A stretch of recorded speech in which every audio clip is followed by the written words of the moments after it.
Boa noite. Boa noite, Valdir. Boa noite. Vamos dar início a mais uma reunião online do Grupo Espírita Servos de Jesus. Para a gente dar início aos trabalhos da noite, vou fazer a leitura aqui do livro Pão Nosso, ditado pelo Espírito de Emmanuel, psicografado por Francisco Cândido Xavier. A leitura de hoje é de número 150, é o mesmo. Pois o mesmo Pai vos ama, Jesus. João, capítulo 16, versículo 27. Ninguém despreze os valores da confiança. Servo algum fuja ao benefício da cooperação. Quem hoje pode dar algo de útil, precisará, possivelmente amanhã, de alguma colaboração essencial. Todavia, por enriquecer-se alguém de fraternidade e fé, não ouvide a necessidade do desenvolvimento infinito no bem. Os obreiros sinceros do Evangelho devem operar contra o favoritismo pernicioso. A lavoura divina não possui privilégios. Em suas seções numerosas, há trabalhadores mais devotados e mais fiéis. Contudo, esses não devem ser categorizados à conta de fetis, e sim respeitados e imitados por símbolo de lealdade e serviço. Criar ídolos humanos é pior que levantar estátuas destinadas à adoração. O mármore é impassível, mas o companheiro é nosso próximo, de cuja condição ninguém deveria abusar. Pague cada homem atributo de esforço próprio à vida. O Supremo Senhor espera de nós apenas isso, a fim de converter-nos em colaboradores diretos. O próprio Cristo afirmou que o mesmo Pai que o distingue ama igualmente a humanidade. O Deus que inspira o médico é o que ampara o doente. Não importa que asiáticos e europeus os designem sob nomes diferentes, invariavelmente é o mesmo Pai. Conservemos, pois, a luz da consolação, a bênção do concurso fraterno, a confiança em nossos maiores e a certeza na proteção deles. Contudo, não olvidemos o dever natural de seguir para o alto, utilizando os próprios pés. Então, com as vibrações dessa leitura, vamos elevar nosso pensamento neste momento, agradecer a Deus, nosso Pai, de infinita bondade, a Jesus, nosso mestre e guia e modelo, e a equipe espiritual do Grupo Espírita Servos de Jesus, que possa nos amparar nessa noite, nos clareando as nossas mentes perante as reflexões da noite, e que possamos, além de aprender, de refletir, colocar em prática no nosso dia a dia. Que a paz e a luz do nosso mestre possam envolver a todos neste momento. Que assim seja.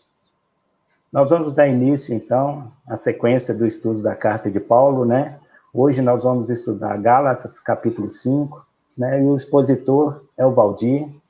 Seja muito bem-vindo, viu, Valdir? Obrigado. Tá? Te passo a palavra agora para dar sequência ao estudo, tá? Joia. Então, muito obrigado, boa noite a todos, né? Vamos agradecer a Jesus a oportunidade mais uma vez, pedir que nos ilumine e que nós possamos continuar o nosso estudo das cartas do Paulo, né? Essas cartinhas simples de entender, né?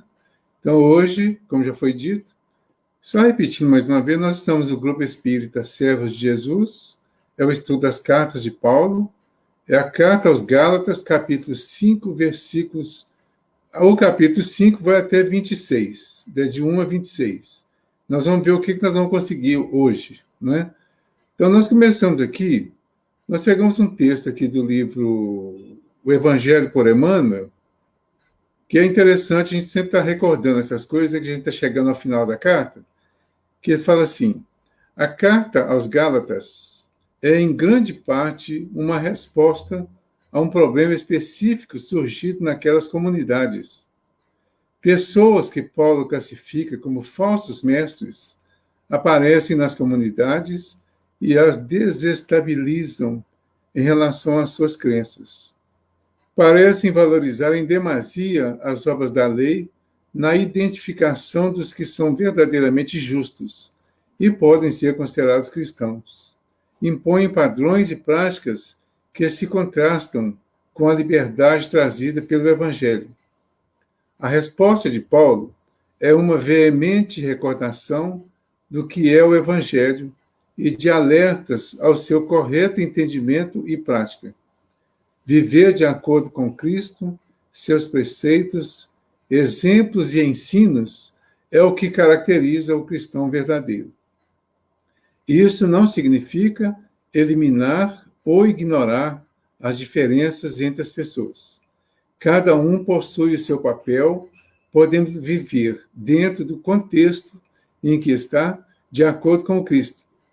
Nesta linha de argumentação, Paulo toma o próprio exemplo, registrando a sua história, a sua conversão, os conflitos, mesmo com os mais renomados apóstolos, culminando na célebre frase: já não sou eu que vivo, mas é Cristo que vive em mim, que está no capítulo 2, versículo 20 dessa mesma carta.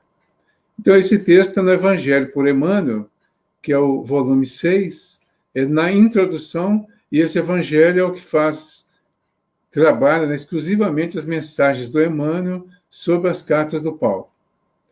Na Bíblia de Jerusalém, eles colocaram lá na parte 3 dessa carta, ele colocou lá assim, parênese. Parênese, que é o princípio do capítulo 5, ele fala que no dicionário diz que é um discurso moral, é uma exortação, aviso com o intuito de advertir, de chamar a atenção, de avisar, é um conselho. Então começa o capítulo 5, né? É para a liberdade que Cristo nos libertou. Permanecei firmes, portanto, e não vos deixeis prender de novo ao jugo da escravidão. Atenção! Eu, Paulo, vos digo, se vos fizerdes circuncidar, Cristo de nada vos servirá. Declaro de novo a todo homem que se faz circuncidar, ele está obrigado a observar toda a lei. Rompestes com Cristo, vós que buscais a justiça na lei, caístes fora da graça. Nós, com efeito, aguardamos no Espírito a esperança da justiça que vem da fé. Pois, em Cristo Jesus, nem a circuncisão tem valor, nem a incircuncisão, mas a fé agindo pela caridade. Corrieis bem. Quem vos pôs obstáculos para não obedecerdes à verdade? Esta sugestão não vem daquele que vos chama. Um pouco de fermenta leveda toda a massa. Eu confio em vós no Senhor, que vós não pensais diversamente. Aquele, porém, que vos perturba, sofrerá condenação, seja lá quem for. Quanto a mim, irmãos, se eu ainda prego a circuncisão, por que sou ainda perseguido? Pois estarei eliminado o escândalo da cruz. Que se façam mutilar de uma vez aqueles que vos inquietam. Vós fostes chamados à liberdade, irmãos, entretanto, que a liberdade não sirva de pretexto para a carne, mas pela caridade, colocai-vos a serviço uns dos outros. Pois toda a lei está contida numa só palavra: amarás a teu próximo como a ti mesmo. Mas, se vos mordeis e vos devorais reciprocamente, cuidado, não aconteça que vos elimineis uns aos outros. Ora, eu vos digo, conduzi-vos pelo Espírito e não satisfareis os desejos da carne. Pois a carne tem aspirações contrárias ao Espírito, e o Espírito contrárias à carne. Eles se opõem reciprocamente, de sorte que não fazeis o que quereis. Mas, se vos deixais guiar pelo Espírito, não estáis debaixo da lei, no Evangelho de Paulo. Ora, as obras da carne são manifestas: fornicação, impureza, libertinagem, idolatria, feitiçaria, ódio, rixas, ciúmes, ira, discussões, discórdia, divisões, invejas, bebedeiras, orgias e coisas semelhantes a estas, a respeito das quais eu vos previno, como já vos preveni. Os que tais coisas praticam não herdarão o reino de Deus. Mas o fruto do Espírito é amor, alegria, paz, longanimidade, benignidade, bondade, fidelidade, mansidão, autodomínio. Contra estas coisas não existe lei, pois os que são de Cristo Jesus crucificaram a carne com suas paixões e seus desejos. Se vivemos pelo Espírito pautemos também a nossa conduta. Não sejamos cobiçosos de vanglória, provocando-nos uns aos outros e invejando-nos uns aos outros. Então, aí é o capítulo 5 completo. Nós vamos voltar ao início. Então, eu acho que já foi avisado, e quem quiser participar de alguma forma, é só escrever aí a pergunta, e depois a pergunta chega, a gente responde, se souber, naturalmente, né? Então, nós vamos voltar aqui no versículo 1 e vamos partir dele. O versículo 1, então, o subtítulo aqui da Bíblia de Jerusalém, ele chama esse princípio aqui de a liberdade cristã. E aí ele começa, né? É para a liberdade que Cristo vos libertou. Permanecei firmes, portanto, e não vos deixeis prender de novo ao jugo da escravidão. Eu já começaria com uma pergunta para todos pensarem a respeito. Ele diz que é para a liberdade que Cristo nos libertou. Mas nós já estamos libertos? Porque ele diz que conhecereis a verdade e a verdade vos libertará. Será que nós já temos conhecimento suficiente da verdade? Essa verdade que ele trouxe, a ponto de nos sentirmos livres com ele? Quer dizer, é para a liberdade que ele nos libertou. Mas ele já nos libertou? Sim. Essa é a primeira parte. A segunda parte, nós já nos libertamos? Nós já nos sentimos libertos por estar com ele? Ou só estamos com ele, de uma certa forma, iludidos, achamos que já estamos livres só pelo fato de dizer que estamos com ele? Então, esses são os pontos que precisam ser trabalhados dentro de todo esse contexto aí. Quando ele fala de discurso moral, de exortação, quer dizer, que é um conselho, ele está nos propondo uma grande reflexão em torno desse assunto. Então, por falar em assunto, a mensagem do Emmanuel, que está no livro Ceifa de Luz, chama Liberdade em Cristo. Ou melhor, assunto de liberdade. Porque tem também liberdade em Cristo, no Palavra de Vida Eterna, capítulo 24, e liberdade em Jesus, no Palavra de Vida Eterna, capítulo 27. Mas esse que está no Ceifa de Luz chama assunto de liberdade. Então ele começa lá. Importante pensar como terá Jesus promovido a nossa libertação.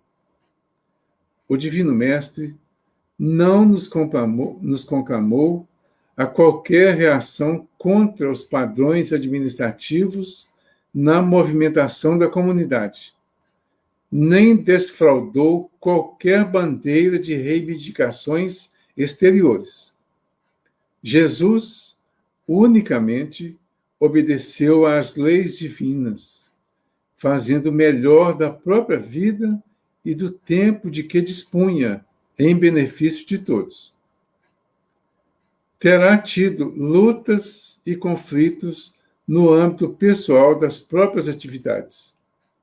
Afeições incompreensíveis, companheiros frágeis, adversários e perseguidores não lhe faltaram. Nada disso, porém, fê-lo voltar-se contra a hierarquia ou contra a segurança da vida comunitária. Por fim, a aceitação da cruz lhe assinalou a obediência suprema às leis de Deus. Pensa nisso e compreendamos que o Cristo nos ensinou o caminho da libertação de nós mesmos. Dever observado e cumprido mede o nosso direito de agir com independência. Não existe liberdade e respeito sem obrigação e desempenho. Meditemos na lição para não cairmos de novo sob o antigo e pesado jugo de nossas próprias paixões. Esse é o convite para a nossa profunda reflexão. Como éramos antes de encontrar com o Cristo? Qual foi a proposta que ele trouxe para nós em termos de liberdade? Então, antes estávamos escravizados às nossas paixões, aos nossos vícios, aos nossos defeitos. Encontramos com ele exatamente no momento em que a dor apertou mais e nós fomos buscá-lo. No caso nosso, que talvez a grande maioria tenha buscado o Cristo na casa espírita. Então, na casa espírita, nós encontramos o Cristo libertador. E encontramos também o Cristo consolador que vem através da doutrina espírita, que ele diz lá nos ensinar todas as coisas e fazer lembrar as coisas anteriores, como está lá no capítulo 6 do Evangelho segundo o Espiritismo. Então, encontramos o Cristo Consolador. Mas o Cristo Consolador, e esse Cristo Libertador, ele vem trazendo uma verdade escrita e explicada, que só será verdade de fato para nós quando nós vivenciarmos essa verdade. Enquanto ela não for o motivo da nossa vivência, ela será só uma verdade parcial e teórica, intelectual. E ainda assim, não será toda a verdade. Será apenas uma parte da verdade que vai nos deixar consolados. Aí a gente fala, bom, doutrina do Consolador. O Espiritismo é o Consolador. Então, o Espiritismo é o Consolador. Traz o Consolador. Ele nos explica, nos apresenta e nos ensina que o Consolador é o próprio Cristo, que é o nosso Consolador definitivo da nossa terra, vamos dizer assim. Mas acontece que o consolo vem de lá, mas o acesso ao consolo vai depender de nós. A liberdade está proposta na lei de Deus. Então, a lei de Deus, um dos aspectos dela, que está no Livro dos Espíritos, na lei de liberdade, um dos aspectos é exatamente isso, liberdade. Mas nós já tivemos acesso a isso, que já veio, está pronto.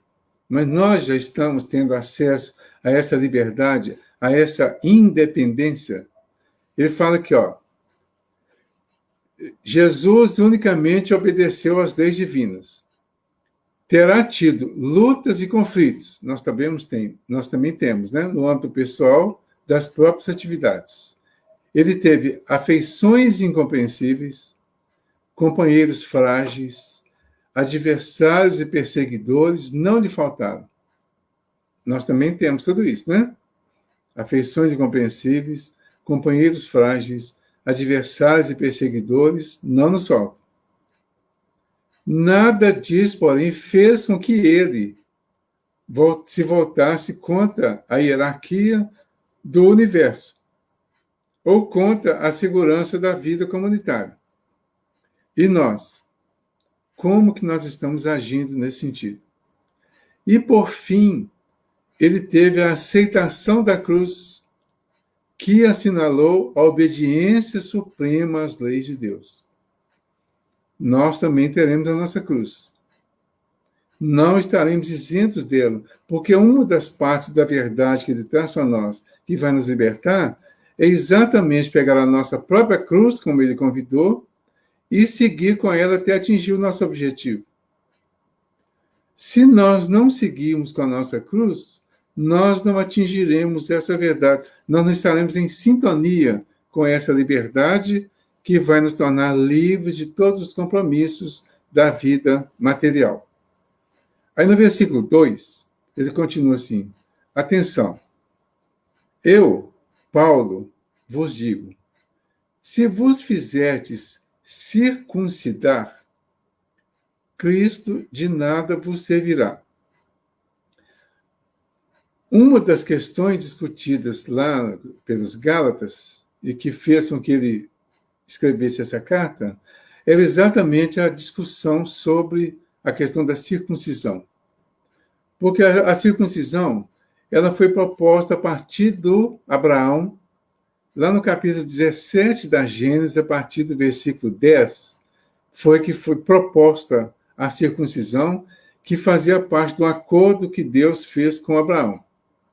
Então, todos os filhos de Abraão, toda aquela descendência dele a partir dali, passaria pela circuncisão, e juntamente com essa circuncisão, aí, dentro dessa aliança que foi feita aí, ele também teria um filho, que até então não tinha, foi prometido a ele por Deus, né, por Jeová, que teria um filho, e ele, inclusive, ele ri, porque ele diz para Deus que ele tinha 100 anos, quase 100 anos, e a mulher dele quase 90, como que eles teriam um filho, se aquele tempo todo eles já não tinham um filho?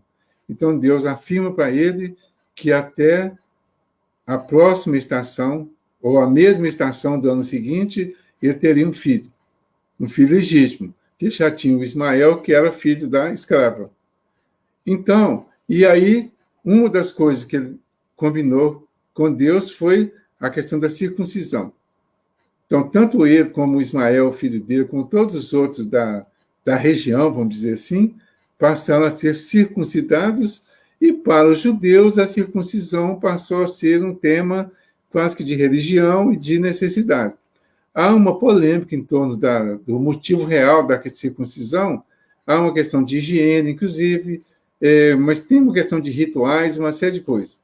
Nessa questão aqui, ela é considerada, está sendo tratada aqui, como se ela estivesse sendo um ritual dos judeus tradicionais. E esses mesmos judeus que estavam se tornando cristãos, eles queriam exigir que os gentios que não eram circuncidados também passassem a ser. E começaram a discutir com os gentios lá que quem não era circuncidado não se tornaria cristão e não teria validade. Foi isso que gerou toda a confusão e as discussões e que fez com que o Paulo fosse escrever a carta. Então é aí que o Paulo ele vai dizer para eles que se eles vos fizessem circuncidados, o Cristo de nada serviria para eles. Ou seja, o fato de cumprir um ritual antigo não daria para eles a certeza de que eles já estavam aceitos pelo Cristo. Declaro de novo a todo homem que se faz circuncidar, ele está obrigado a observar toda a lei. Ele coloca uma coisa que é interessante. Observar toda a lei seria cumprir toda a lei disciplinar que só é imposta àquele que está fora da disciplina da lei. Então, por exemplo, eu peguei lá o exemplo do Evangelho segundo o Espiritismo, que é o mais fácil para a gente entender.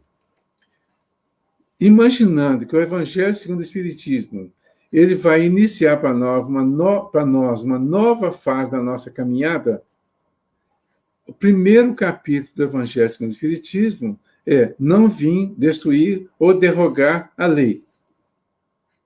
Quando nós vamos ver todo o esclarecimento que tem ao longo do capítulo 1 do Evangelho, nós vamos ver falando de lei o tempo todo e vamos vendo que, na medida que ele vai falando da lei, nós vamos percebendo algumas contradições em relação aos nossos comportamentos e o que é proposto pela lei.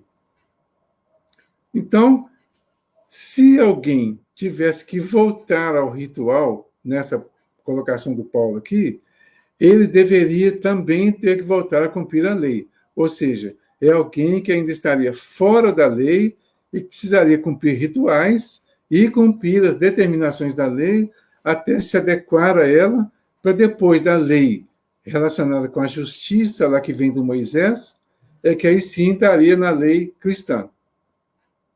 Então, por isso que ele coloca, rompeste com Cristo, vós que buscais a justiça na lei, caístes fora da graça. Ou seja, estava ainda fora do cumprimento da lei. E aí nós voltamos à nossa condição atual.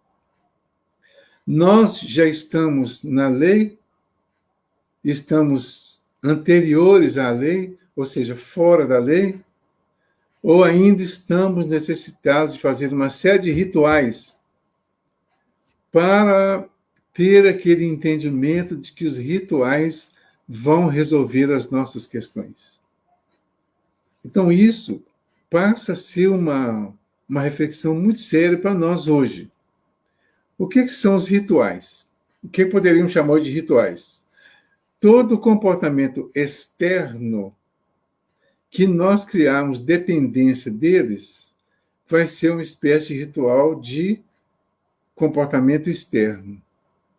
Então, está sendo discutido atualmente, chamado a atenção nas diversas casas, a quase que obrigatoriedade que as pessoas estão tendo de receber passe. O passe é importante? É. Tem o efeito curativo? Tem. É um chamamento, uma renovação, uma oportunidade de renovação das pessoas para que elas se refaçam, se reequilibrem e se reorganizem? Sim. Mas até quando nós vamos depender do passe? Até quando nós vamos depender de fazer determinadas coisas externas? Eu estou falando de dependência e não de necessidade. Por quê? As nossas necessidades hoje ainda todas podem ser atendidas dentro desses preceitos, vamos dizer assim.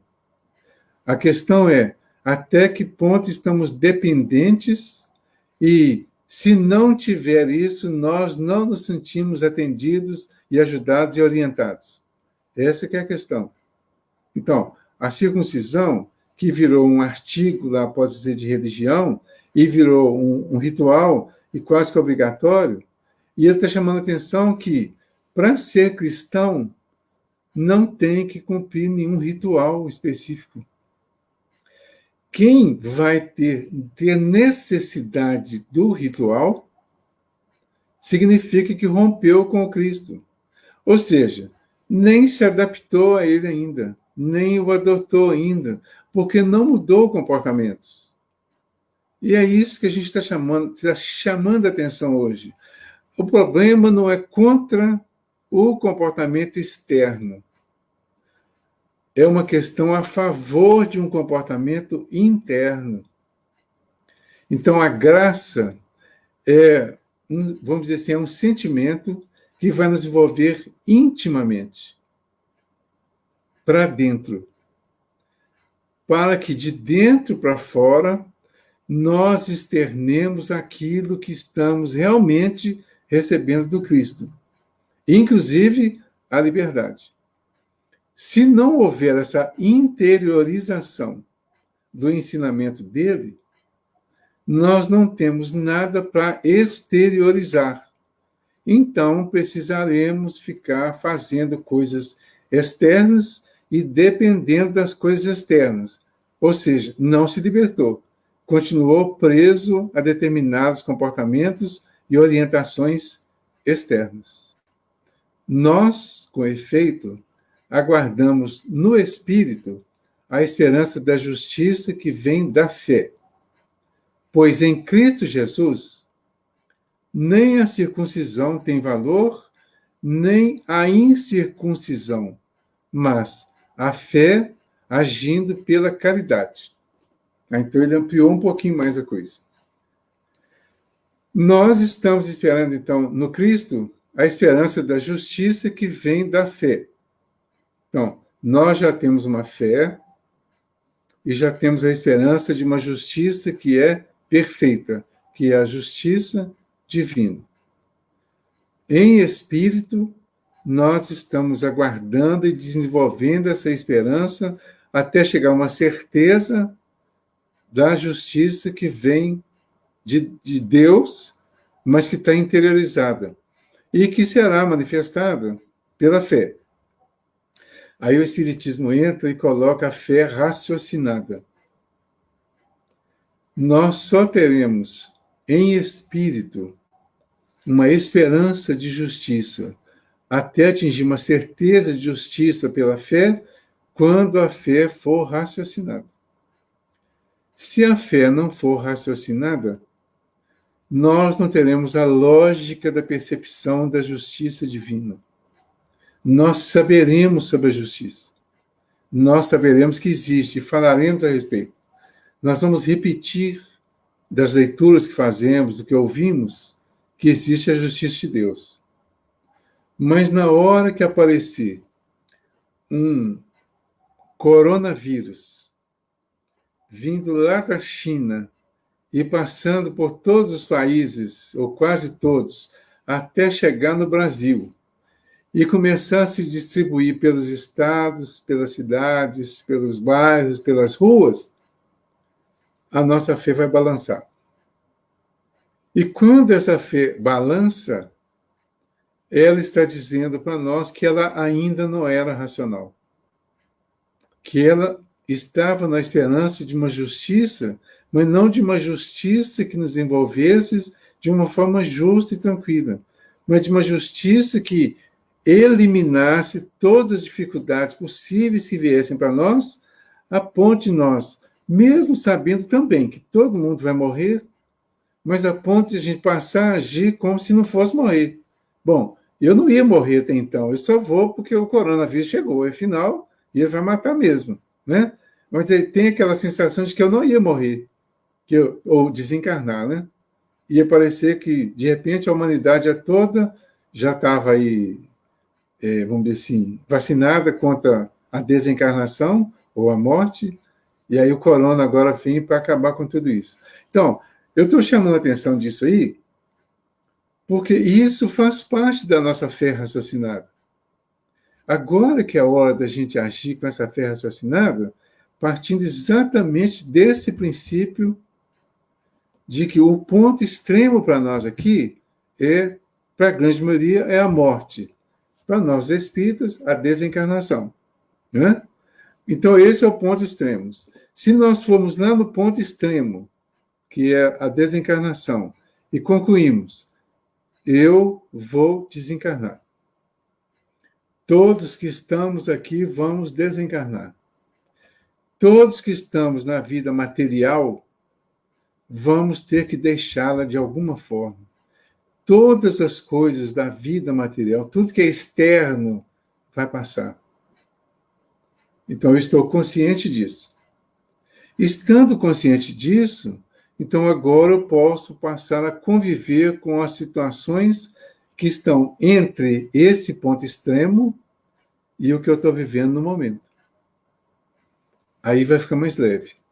Porque se eu já sei que o ponto extremo vai acontecer independente de qualquer coisa, agora eu preciso só saber como conviver com o momento para que o momento não me abale, para que o momento não retire a minha fé, para que o momento não me coloque diante de Deus como se ele fosse praticar uma injustiça comigo, e eu vou me colocar, então, aí eu vou externar uma tranquilidade em relação a todos os acontecimentos da vida. Fé inabalável só é aquela que pode encarar a razão frente a frente em todas as épocas da humanidade. Então, é essa fé inabalável, que é raciocinada, que tem uma noção clara da justiça divina e que tem uma noção clara da vida como espírito, que é independente, que é livre de qualquer apego, de qualquer escravização da vida material. Pois em Cristo Jesus, nem a circuncisão tem valor, nem a incircuncisão. mas a fé agindo pela caridade. Então, em Cristo, em Jesus, em espírito, a circuncisão, ou seja, ser ou não ser circuncidado, não tem valor puro e simples. O que tem valor? A fé que eu demonstro a partir do meu comportamento caridoso. Aí, dando Evangelho no Espiritismo, capítulo 13, que fala da beneficência, né? É o capítulo, não saiba a vossa mão esquerda o que dê a direita. No item da beneficência, item 12, ele fala assim, a caridade é a virtude fundamental sobre que há de repousar todo o edifício das virtudes terrenas. Sem ela, não existem as outras. Sem a caridade, não há como esperar melhor sorte. Não há interesse moral que nos guie.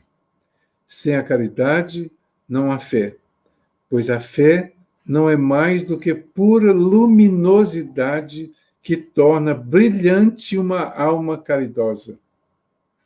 Olha que bacana isso. A fé não é mais do que pura luminosidade que torna brilhante uma alma caridosa. Deixai brilhar a vossa luz diante dos homens, para que, vendo as vossas boas obras, eles glorifiquem o Pai que está nos céus. Então, a boa obra que nós praticamos diante dos homens, diante da humanidade, e que essa boa obra recebe esse título de caridade, ela vai demonstrar o tamanho da nossa fé, o brilho, a luminosidade da nossa fé. A caridade é, em todos os mundos, a eterna âncora de salvação. É a mais pura emanação do próprio Criador. É a sua própria virtude, dada por ele à criatura. Como desprezar essa bondade suprema? Qual o coração disso ciente, bastante perverso, para recalcar em si e expulsar esse sentimento todo divino?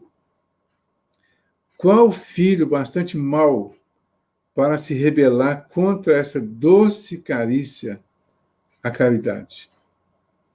Então vejam que reflexão importante essa. Como que a caridade toma um aspecto assim, muito maior nessa colocação do Paulo, que, aliás, fala de caridade praticamente ao longo de todas as cartas dele, né? Aquele poema da caridade na primeira carta aos Coríntios, lá no a partir do capítulo 13, e em diversas situações ele enfatiza a necessidade da caridade, essa caridade amor, que em algumas versões fala caridade, em outras fala amor, e nós entendemos que amor, que caridade é um amor em ação. Mas a fé está também sendo demonstrada de acordo com o tamanho da caridade que nós estamos praticando. No versículo 7 diz assim, corrieis bem. Quem vos pôs obstáculos para não obedecer à verdade? Esta sugestão não vem daquele que vos chama. Um pouco de fermento leveda toda a massa. Olha só, ele chama atenção.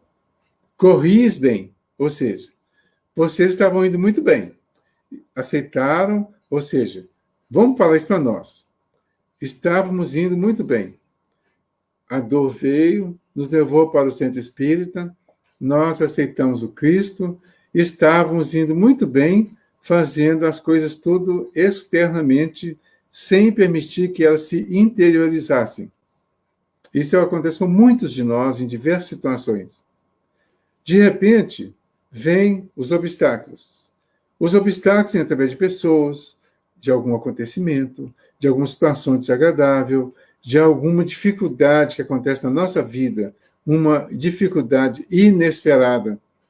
Porque é claro que a gente nunca espera a dificuldade. E principalmente quem começa no início, principalmente da questão religiosa do Cristo, a tendência é achar que ele vai resolver tudo para nós e que não vai ter problema mais, né? E tem muita gente falando assim, eu estou com Jesus, posso ficar tranquilo que eu não vou pegar esse corona, não. Vai sim. Estar com Jesus é uma coisa, e passar por uma prova de uma doença é outra. A diferença é que quem está com Jesus vai passar melhor do que quem não está. Mas não significa que quem está não vai passar, não. E isso confunde muita gente. Corris bem. Quem vos pôs obstáculos para não obedeceres à verdade? Por exemplo, quem chegou para nós e nos deu a entender que só o fato de estar com Jesus, não precisaríamos tomar nenhum cuidado mais em relação a uma pandemia. Então, isso é um obstáculo. E isso é um obstáculo que vai nos levar a não obedecer à verdade. Porque a verdade é, nós precisamos passar bem pelas nossas dificuldades e passar tranquilos. No caso deles lá, o obstáculo foi exatamente aqueles judeus cristãos que vinham propor a eles que se eles não fossem circuncidados, não ia valer nada a conversão deles. Então, aí o Paulo diz a eles, né? Essa sugestão não vem daquele que vos chama. Ou seja, essa proposta não vem de Jesus, não vem do Cristo, nem de Paulo, e nem dos discípulos de Paulo. Aí ele dá um aviso, né? A parte aí no versículo 9. Um pouco de fermento leveda toda a massa. Aí gerou uma mensagem do Emmanuel também aí. Tá? É o capítulo 161 do livro Fonte Viva. Que, na verdade, ele comenta a partir da Epístola aos Coríntios, no capítulo 5, versículo 6, que fala, não sabeis que um pouco de fermento leveda a massa toda? Aí o que o Emmanuel diz? Não nos esqueçamos de que nossos pensamentos, palavras, atitudes e ações constituem moldes mentais para os que nos acompanham. Cada dia, por nossa vez, sofremos a influência alheia na construção do próprio destino. E como recebemos conforme atraímos e colhemos segundo plantamos, é imprescindível saibamos fornecer o melhor de nós, a fim de que os outros nos proporcionem o melhor de si mesmos. Todos os teus pensamentos atuam nas mentes que te rodeiam. Todas as tuas palavras gerarão impulsos nos que te ouvem. Todas as tuas frases escritas gerarão imagens nos que te leem. Todos os teus atos são modelos vivos, influenciando os que te cercam. Por mais que te procures isolar, será sempre uma peça viva na máquina da existência. As rodas que pousam no chão garantem o conforto e a segurança do carro. Somos uma equipe de trabalhadores agindo em perfeita interdependência. Da qualidade do nosso esforço nasce o êxito ou surge o fracasso do conjunto. Nossa vida, em qualquer setor de luta, é uma grande oficina de moldagem. Escravizar-nos-emos ao cativeiro da sombra ou libertar-nos-emos para a glória da luz, de conformidade com os moldes vivos que as nossas diretrizes e ações estabelecem. Lembremos-nos da retidão e da nobreza nos mais obscuros gestos. Recordemos a lição do Evangelho. Um pouco de fermento leveda a massa toda.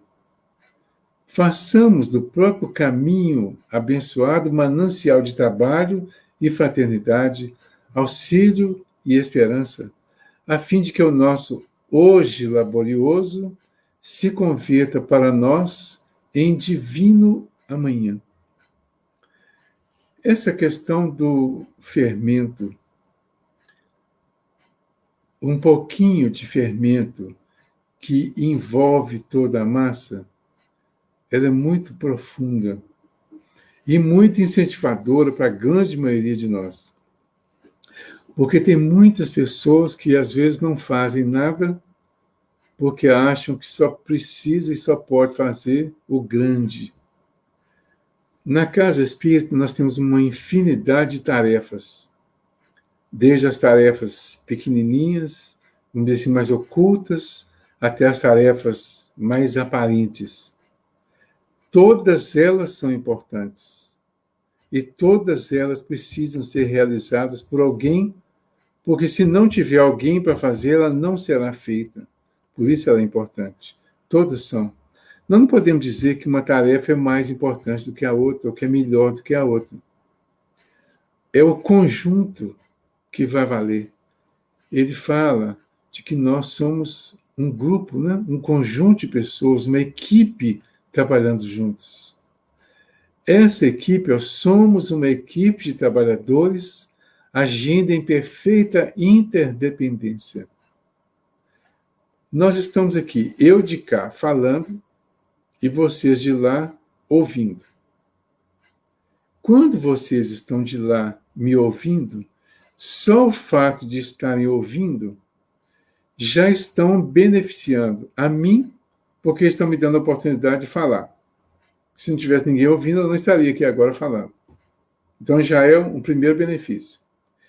Como nós estamos agora fazendo os nossos trabalhos, os nossos estudos em casa, nós estamos fazendo um grande trabalho com todos aqueles que vivem nas nossas casas, encarnados e desencarnados, que direto ou indiretamente estão recebendo a palavra, as vibrações do momento que nós nos permitimos ficar de frente do celular ou do computador para ouvir tudo isso, o som, o eco da vibração do Evangelho, da palavra que está chegando aí, está vibrando em toda a casa.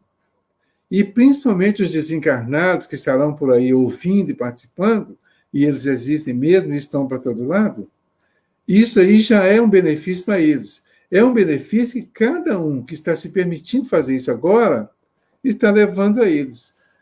É imperceptível, podemos dizer que é pequeno, mas está acontecendo.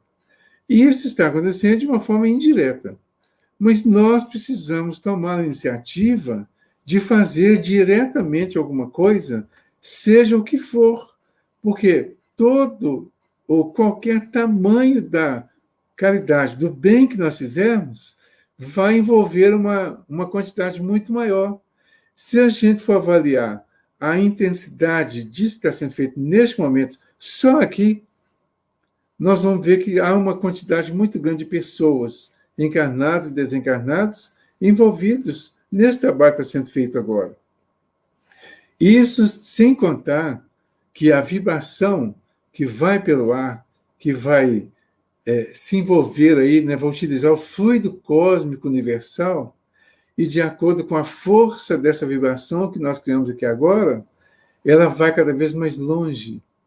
E se da China para cá vem vibrações positivas, e daqui para lá vai vibrações positivas, essas vibrações vão pelo menos se encontrar no meio do caminho, e a soma delas e o encontro delas vai envolver toda a humanidade. Então, de norte para sul, de leste para oeste, as vibrações são emitidas e vão para um lado e para o outro, e se não tiverem intensidade para ir lá no outro extremo, o que vem lá do outro extremo, para encontrar no meio, vai fazer com que haja uma circulação de vibrações em todo o nosso planeta, que está precisando dessa vibração agora. E o ponto de partida para que essa vibração exista, aconteça, e seja perceptível e seja importante, é exatamente que cada um passe a fazer a sua parte. Que cada um acredite. A minha prece é como um pouquinho de fermento. As donas de casa, principalmente, que tem homens também que fazem bolo, mas mais as senhoras, né? Que fazem o bolo em casa, sabe que uma quantidade pequena de fermento, ela vai envolver toda a massa. que se puser a mais, pode prejudicar o bolo, e se puser a menos ou não puser, pode também prejudicar. Então, é preciso partir desse exemplo, dessa parábola quase, para a gente entender que a minha prece pela humanidade é importante. Porque a minha prece é como esse fermento que vai levedar toda a massa. E é preciso partir daí para que nós acreditemos que a nossa prece envolve e atinge ao nosso universo e principalmente a nós mesmos. Ela é importante para nós. Ela tem um valor muito grande para nós, mas é preciso ser feita. Eu não vou trabalhar com a mediunidade, não, porque eu não tenho a mediunidade tão intensa como tem aí o médium, o João, por exemplo, né? Que tem mediunidade ostensiva. Minha mediunidade é muito discreta ainda. Eu vou esperar quando ela aflorar. Não, comece agora. Eu não tenho mediunidade. Todo mundo tem. Alguns têm ostensiva e outros têm não ostensiva. A diferença é só essa. Mas todos temos mediunidade. Tendo ou não, ou seja, sabendo ou não se tem, antes de ter a confirmação, comece a fazer alguma coisa. Comece a trabalhar em favor do próximo, pelo bem do próximo. E aí nós vamos ter surpresas interessantes, porque nós vamos cada dia mais ter o nosso planeta em vibração positiva, fazendo o bem para nós e nos tranquilizando em relação às coisas que estão por acontecer, que estão acontecendo, vão acontecer e vão continuar. Mas nós vamos ficar tranquilos diante dos acontecimentos. Nós não vamos fazer parar o acontecimento. O planeta está em evolução. A evolução é movimento. Então, esse movimento que o planeta está tendo agora, ele está acontecendo e vai continuar acontecendo, e esse movimento vai gerar uma série de transformações. A transição planetária. Quando o povo lá no Egito estava escravo lá do faraó, e o Moisés foi visitado por Deus para fazer com que eles se libertassem daquela escravidão lá, eles tiveram que fazer um grande movimento. Eles tiveram que renunciar a algumas coisas. Mas eles precisavam se libertar daquela escravidão para ir buscar uma nova forma de vida, que seria a libertação deles, a partir do esforço que eles fariam para construir e para fazer uma nova terra, uma nova humanidade para eles, principalmente, que ficaria para nós. Eles tiveram que contar com um esforço muito grande, que foi chamado de milagre, que foi a travessia do Mar Vermelho. Ficou parecendo um milagre, mas aquilo representa um grande esforço que uma comunidade de pessoas faz para buscar o outro lado. Nós estamos vivendo de um lado escravizados a ele. Jesus nos propõe uma libertação, mas para nos libertar é preciso passar para o outro lado. Mas para passar para o outro lado, nós precisamos movimentar, nós precisamos caminhar, trabalhar, andar para chegar do outro lado. E aí sim chegaremos. Foi assim que eles conseguiram vencer e passar no momento certo, ir para o outro lado e a partir daí iniciar uma nova caminhada com dificuldades, com luta, com trabalho, mas conseguiram reorganizar uma outra parte da Terra que foi a herança que ficou para nós nos dias atuais, inclusive. Então, tudo isso precisa ser considerado. Eu confio em vós, no Senhor, que vós não pensais diversamente. Aquele, porém, que vos perturba, sofrerá a condenação, seja lá quem for. Quanto a mim, irmãos, se eu ainda prego a circuncisão, por que sou ainda perseguido? Pois estarei eliminado o escândalo da cruz. Vamos voltar aqui. São duas situações bem diferentes. Ele fala assim, eu confio em vós, no Senhor, que vós não pensais diversamente. Então, eu que estou dizendo aqui agora, O Paulo que disse lá, naquele tempo, Jesus que disse em outra época, e todos aqueles que estão nos incentivando a fazer alguma coisa, ele fala, inclusive, aqui das lideranças, de como é importante as lideranças confiar nos seus liderados.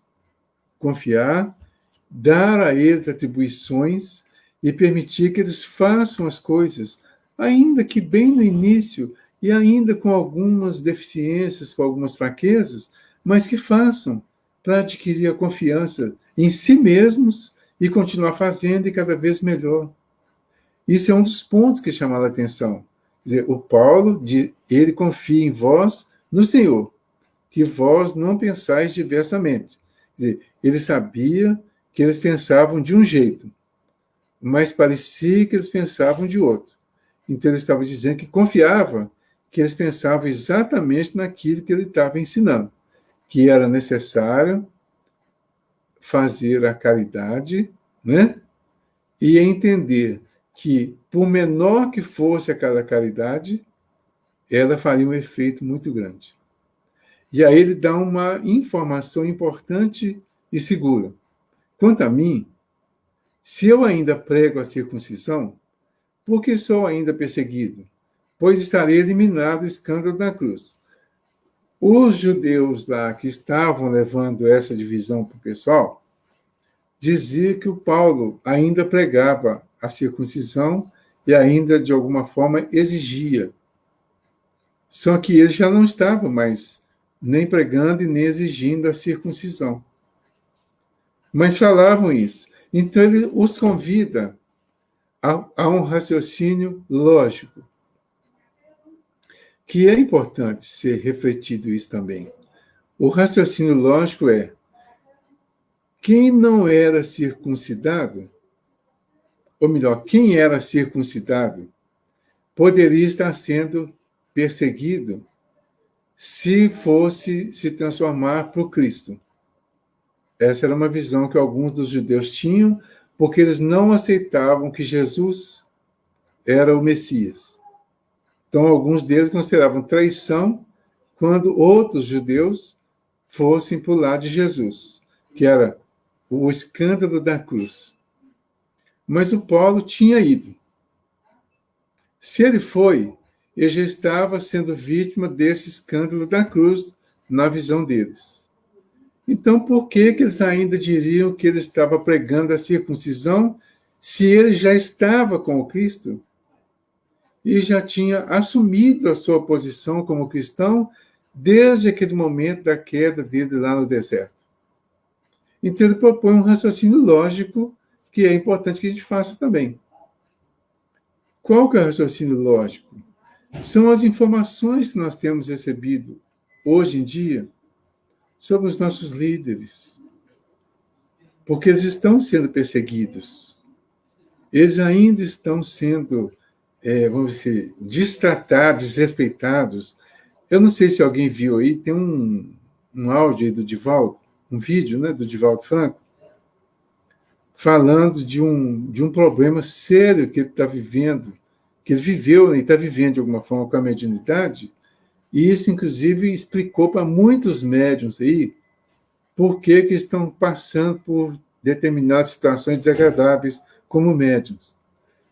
Às vezes, os médiuns entram em sintonia com as dificuldades dos seus beneficiados, vamos dizer assim. E é comum que isso aconteça. Nem sempre isso significa desequilíbrio do médium.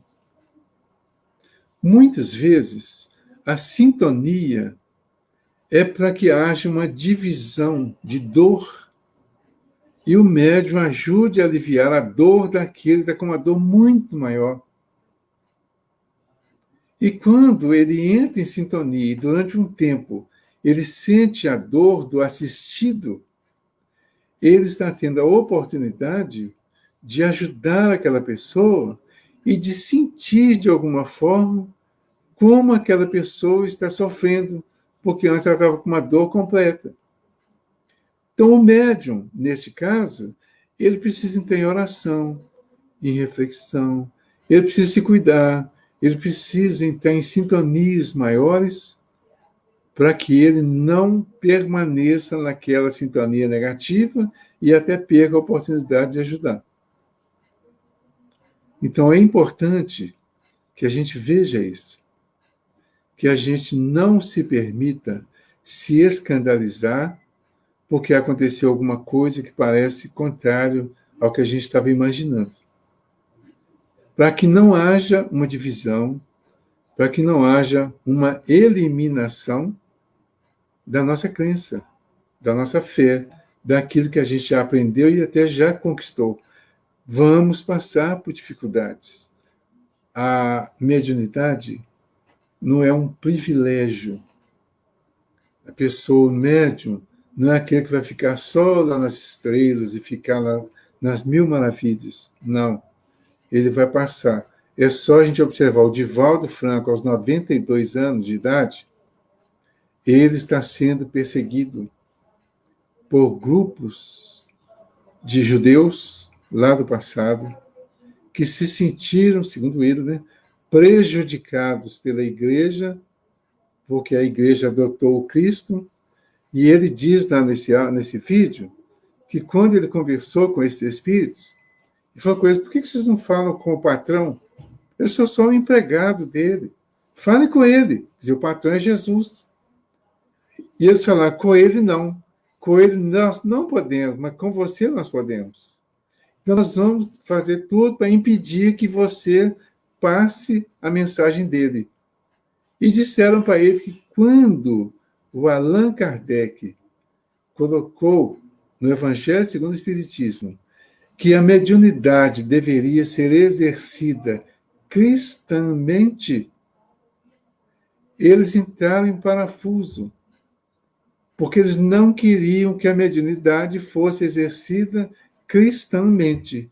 Eles queriam que ela fosse exercida de uma forma que não fosse essa forma cristã, que é de acordo com a proposta de Jesus, de ir curar os enfermos, limpar os leprosos, ressuscitar os mortos e fazer todo o bem possível e de graça. Eles não queriam que fosse assim. Por isso eles perseguem aqueles que fazem assim. E o Divaldo, então, com essa idade, com essa experiência toda, está sendo perseguido e ele tem acesso a esses espíritos que estão falando para ele, que eles não podem com Jesus, mas que com ele eles acham que podem. Então eles vão perseguir e vão tentar. E nós? E nós que não temos acesso a nada disso, que não temos visão de nada disso. Então é preciso que a gente tenha também cuidado para não entrar nessas situações aí e nos perdermos e perder a oportunidade das pequenas coisas que nós já conseguimos fazer.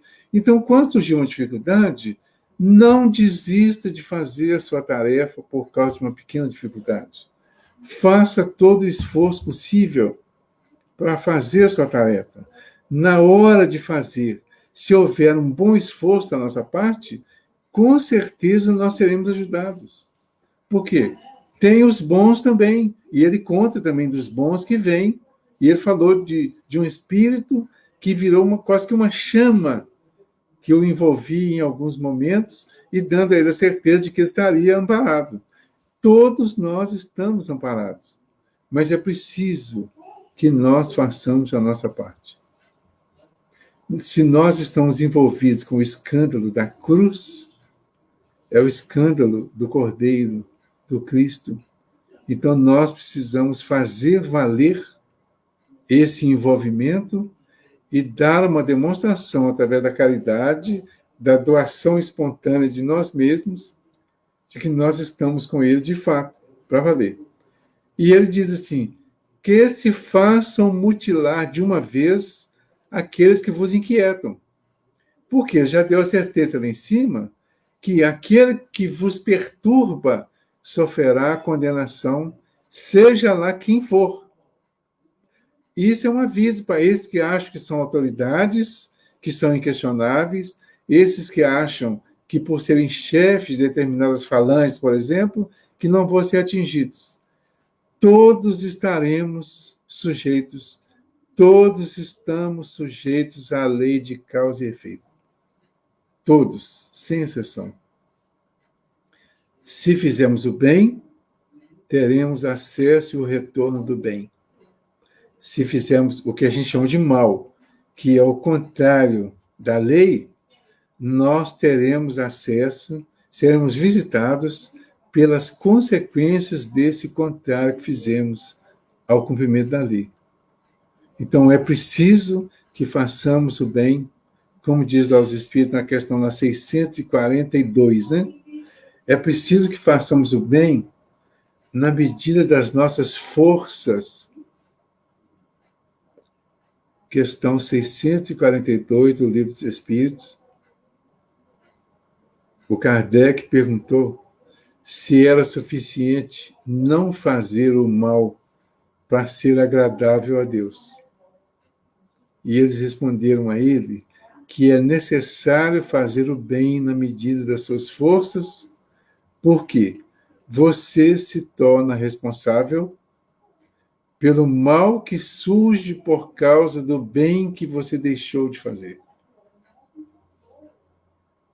Olha a seriedade, não é? Importante refletir também sobre isso, né? Bom, aqui no versículo 12, ele fala que se façam mutilar de uma vez aqueles que vos inquietam. Quer dizer, que eles trabalhem entre eles. Eu me lembrei até daquela parte, se a sua mão, se o seu braço, se o seu olho, se o seu for motivo de escândalo, arrancai-o. Porque isso vai acontecer. Não pela mão dos homens. O correto é, isso vai acontecer como? Nós vamos um dia chegar ao plano espiritual e vamos perceber o que fizemos de errado aqui.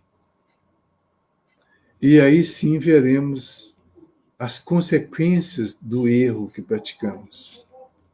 Ontem, inclusive, no estudo lá do Grupo de Socorro, ou melhor, lá na parte da idiotismo e loucura do Livro dos Espíritos, a gente estava falando sobre idiotismo e como e por que uma pessoa vem nessas condições.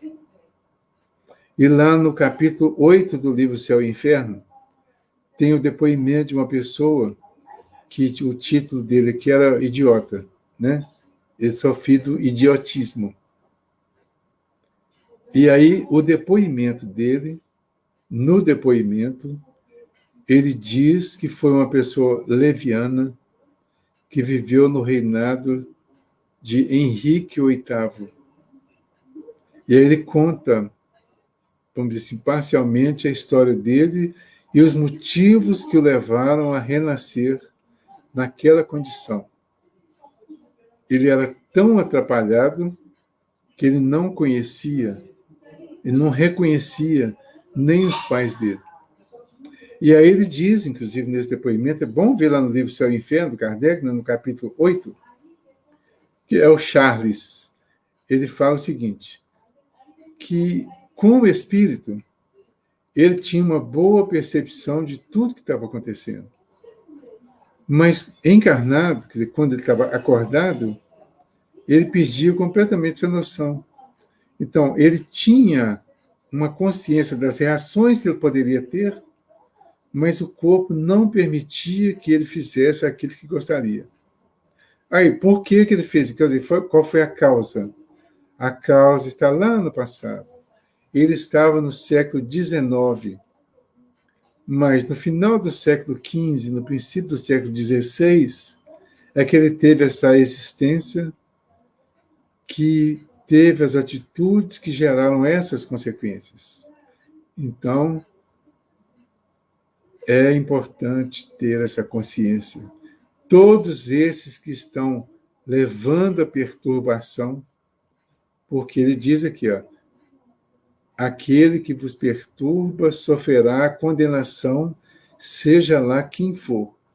Que nós não precisamos desejar isso para ninguém, nem querer isso para ninguém. Que nós queremos perdoar, mas sabendo que, mesmo perdoados, aqueles que fizeram o mal precisarão passar pelo mal para resolver as próprias questões. Se eles se mutilarem de uma vez, de uma forma que seja prejudicial a eles mesmos e que seja principalmente uma forma de buscar a oportunidade de crescer através de uma mutilação espiritual, vamos dizer assim, né?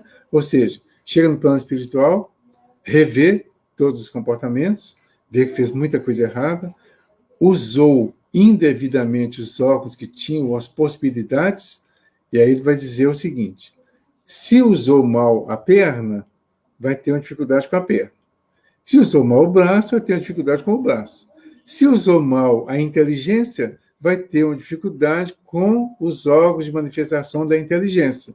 É quando vem a loucura, vem o idiotismo ou algumas doenças relacionadas com essa questão da manifestação mental. Então, quem desenvolver essa consciência já vai buscar a sua autocondenação através de uma automutilação combinada no plano espiritual, para que quando chegar aqui já esteja resgatando a própria dificuldade. Aqui, a partir do capítulo 13, ele diz o seguinte, ele chamou de liberdade e caridade. Quer dizer, continua o tema, os dois temas, né? Liberdade e caridade. Vós fostes chamados à liberdade, irmãos. Todos nós. Os Gálatas, ou os moradores daquela região, eles são, neste momento, a representação de todos nós que estamos em uma determinada região que temos acesso a essa orientação. Então, todos nós, neste momento, somos os Gálatas, os moradores daquela região. Então, se a mensagem está chegando para nós, ela chega para nos convidar dentro dos comportamentos que existiam naquela época que possam estar existindo em nós hoje. Vós fostes chamados à liberdade, irmãos. Entretanto, que a liberdade não sirva de pretexto para a carne, mas, pela caridade, colocai-vos a serviço uns dos outros.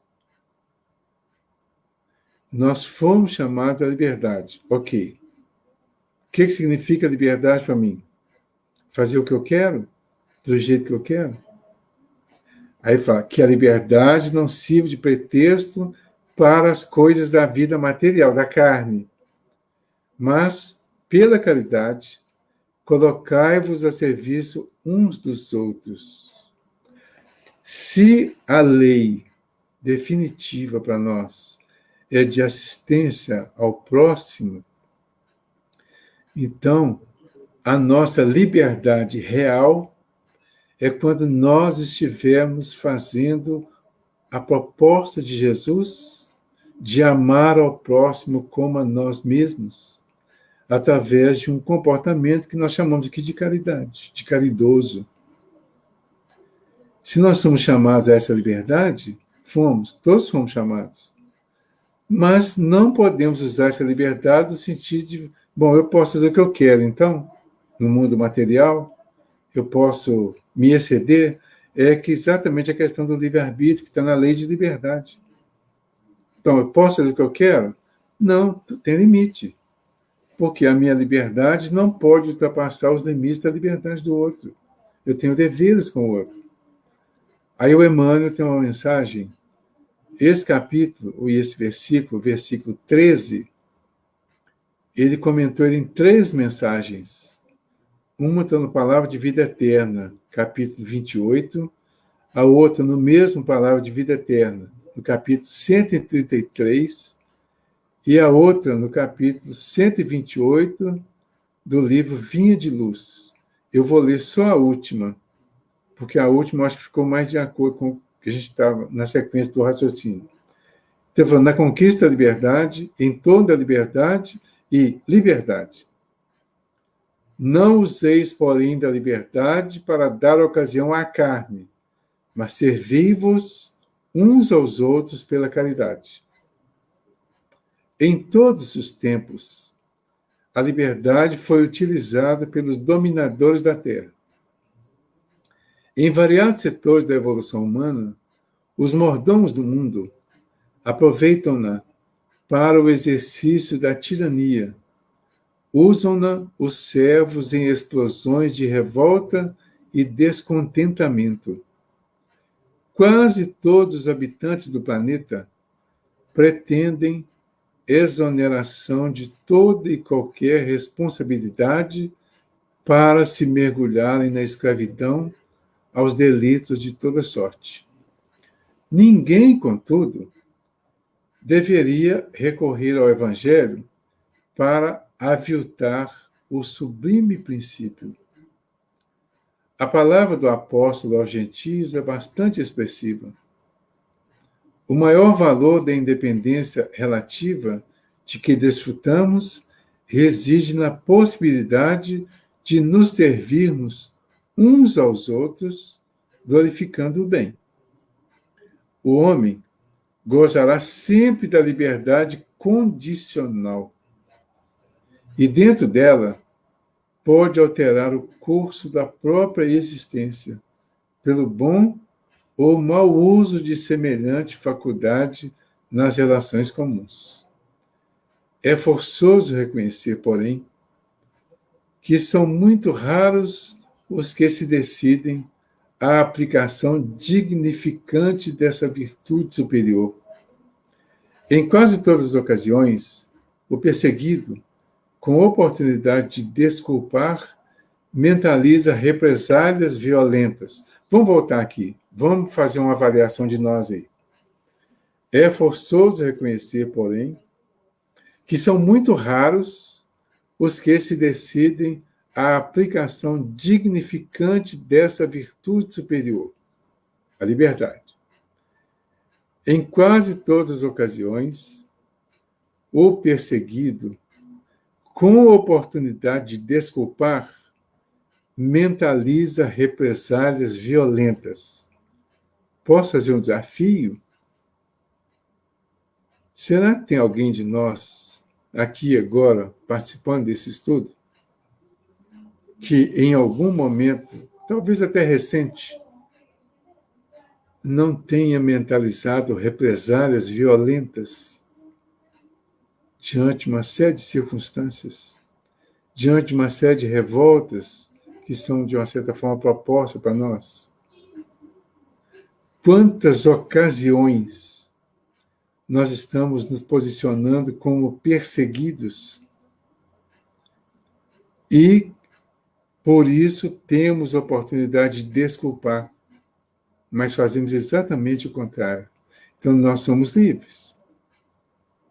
Mas a liberdade só é real, só é verdadeira, se ela for direcionada para a natureza, para a lei natural, para a lei divina.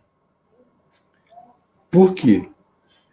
Ela fará felicidade para nós. Então, a liberdade está relacionada com a nossa construção de felicidade. Se eu faço o contrário da lei, eu estou construindo dor, dificuldade, problema.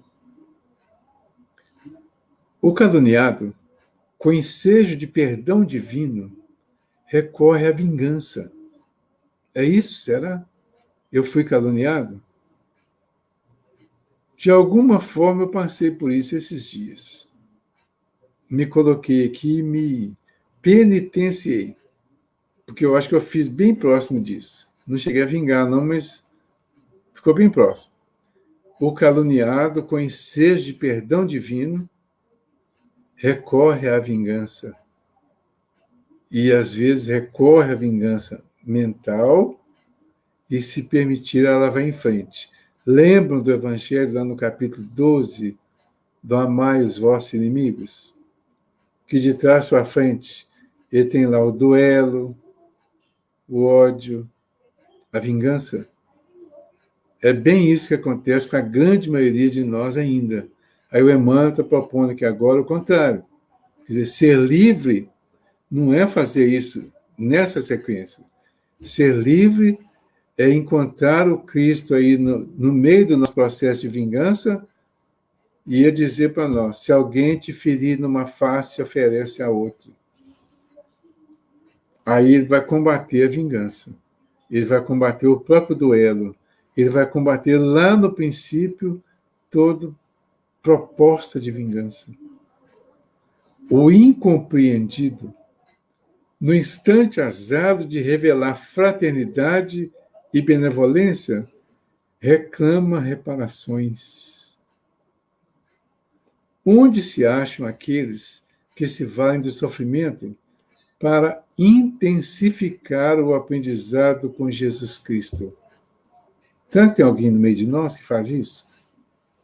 Onde se acham aqueles que se valem do sofrimento, da dor, da dificuldade, do conflito, para intensificar o aprendizado com Jesus Cristo? Onde os que se sentem suficientemente livres para converter espinhos em bênçãos? Eu tenho proposto muito uma questão assim de a gente, ao invés de tratar as coisas como se fosse castigo, como se fosse condenação, como se fosse punição, que as coisas que até então chegavam para nós e que poderiam ser interpretadas assim, e que são a maioria das vezes, que a gente considerasse essas coisas como espinhos, mas que os transformássemos em bênçãos, em oportunidades.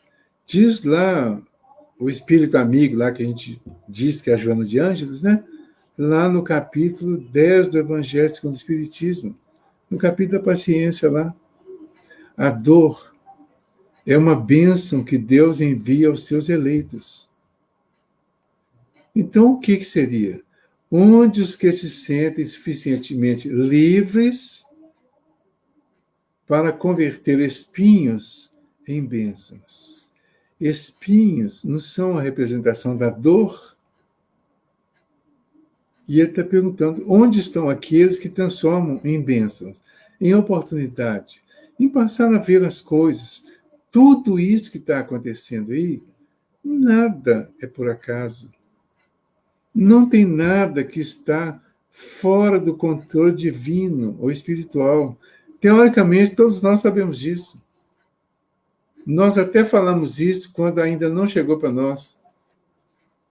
Mas quando a doença começa a chegar na nossa rua, nós já começamos a mudar o tom da conversa. Já começamos a ter uma visão diferente. Já começamos a condenar as pessoas que estão doentes na rua, começa a julgá-los, falar que eles não tiveram os cuidados necessários.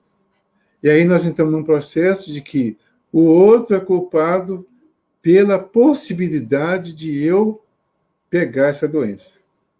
E aí você já começa a condenar o outro. O outro não é o responsável direto, porque ninguém traz para nós aquilo que nós não merecemos e não precisamos. Cada um traz para nós exatamente aquilo que merecemos e precisamos. Se alguém não estiver merecendo ou precisando passar pelos espinhos chamados Covid-19 ou coronavírus, seja lá que nome tenha, para transformar em bênçãos, ou seja, se já tiver antecipadamente transformado essas dificuldades em bênçãos, elas não virão para essa pessoa. Porque ela já transformou, ela já aprendeu, ela já sabe como conviver. Então, as chances de vir para ela são mínimas, ou posso dizer zero. Falar, então tá. Mas e se vier? Se vier, é porque ainda não aprendeu. E se não aprendeu, é preciso aproveitar a oportunidade e converter espinhos em bênçãos. Então, o que chegou para mim? Uma bênção para o meu aprendizado. Eu confesso que eu gostaria de ver a cara de cada um aí agora, e disso eu até tenho saudade, né? Porque quando sai umas coisas assim, a gente vê a reação facial de cada um, né? Que está ouvindo. E aqui agora eu só consigo ver as letras na minha frente aqui. Mas que cada um analise a própria reação neste momento e pense o seguinte: o fato de nós sabermos disso e até de acreditarmos nisso que está sendo falado, que de uma certa forma está escrito aqui pelo Emmanuel, né? Não sou eu que estou falando, eu estou lendo e só comentando. Ainda que a gente acredite nisso, a possibilidade existe. Agora, tem um detalhe importante. O fato de eu acreditar não significa que eu possa abusar. Porque quando eu abuso, eu estou usando a minha liberdade indevidamente. E aí eu estou fugindo do vigiai que Jesus propôs.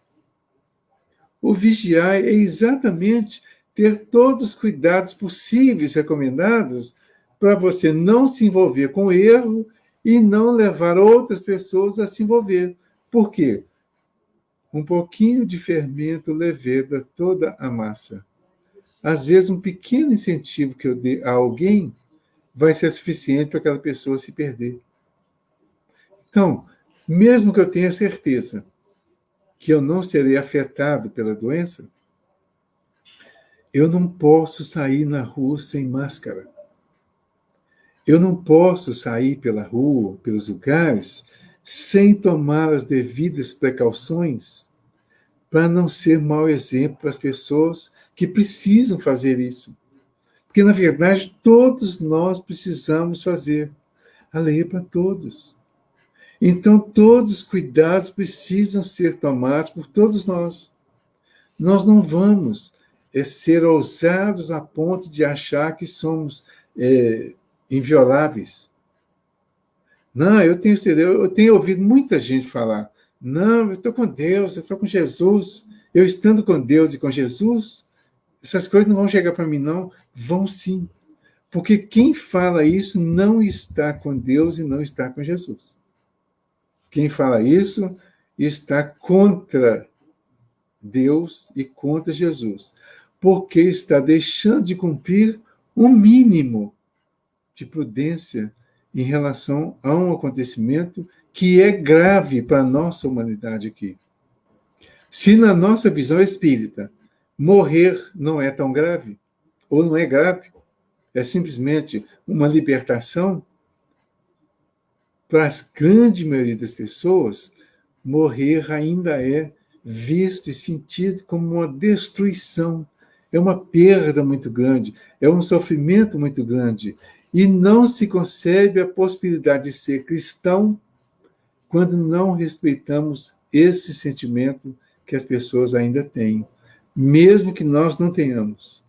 O que eu não acredito, ou que acredito, eu não posso impor às pessoas, principalmente dando mau exemplo, porque o meu pequeno mau exemplo será o fermento que vai levedar uma massa muito grande.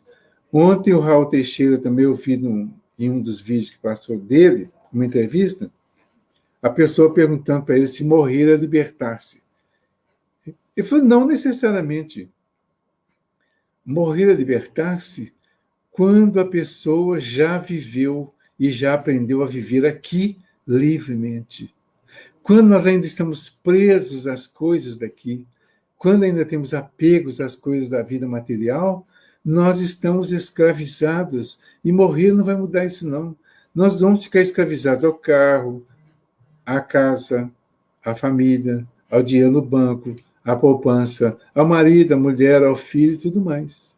Então, libertar-se é, a partir de agora, nos libertando de todas as coisas, porém, utilizando-as, dando o devido valor, dando a devida importância e, além disso, respeitando as pessoas com quem convivemos, para que elas não se sintam agredidas pela nossa crença que passa a ser abusiva.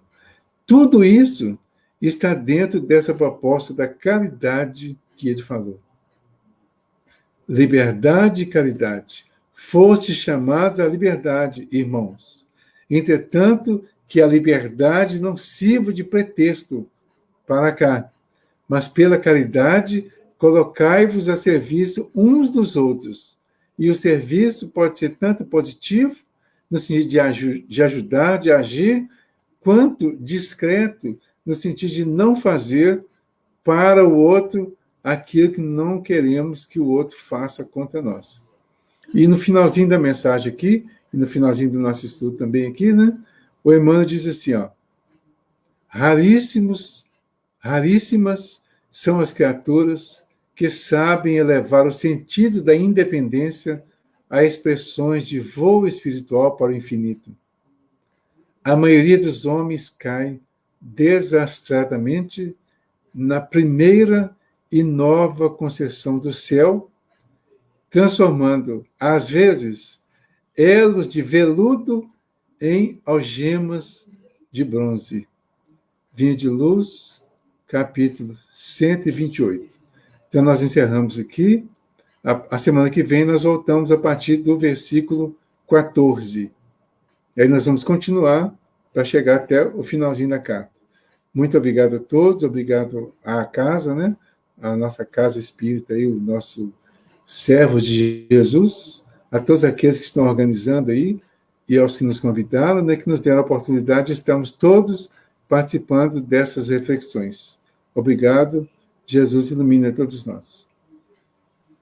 Em nome da Casa Serve Jesus, nós que agradecemos, Valdir, mais uma vez, por você estar aí conosco, né, à frente desse estudo, que é sequenciado, né? Na próxima semana nós teremos um novo encontro, domingo, dia 19, às 18h45, né? Então, já deixamos o convite aqui de prontidão a todos. Também gostaria de fazer um convite também para a próxima reunião, mais perto, que vai acontecer na próxima quarta-feira, e dia 15, de 20 às 21 horas, com o tema Campanha do Quilo e Assistência Social na Casa Espírita, né? Então, também estão todos convidados aí também a participar conosco aí. Então, neste momento, nós vamos elevar nosso pensamento mais uma vez, entrar em sintonia com a equipe espiritual da casa, agradecendo a oportunidade do encontro da noite, das reflexões, de estudar um pouco mais o Evangelho do nosso Mestre Jesus, que possa ser remédio, que possa fortalecer o coração de todos, né? Que possa essas palavras adentrar aos lares das pessoas que estão aqui representadas, fortalecendo, amparando, perante as suas dificuldades, perante os seus desejos, né? E pedimos também vibrações para o nosso planeta, que possa encontrar a paz, o amor necessário, que possamos continuar caminhando de mãos dadas, né, rumo à nossa evolução. Que assim seja. Agradeço mais uma vez, Valdir, agradeço a presença de todos. Eu que agradeço. Desejo a todos uma boa noite e uma boa semana. Boa noite. Boa noite a todos, né?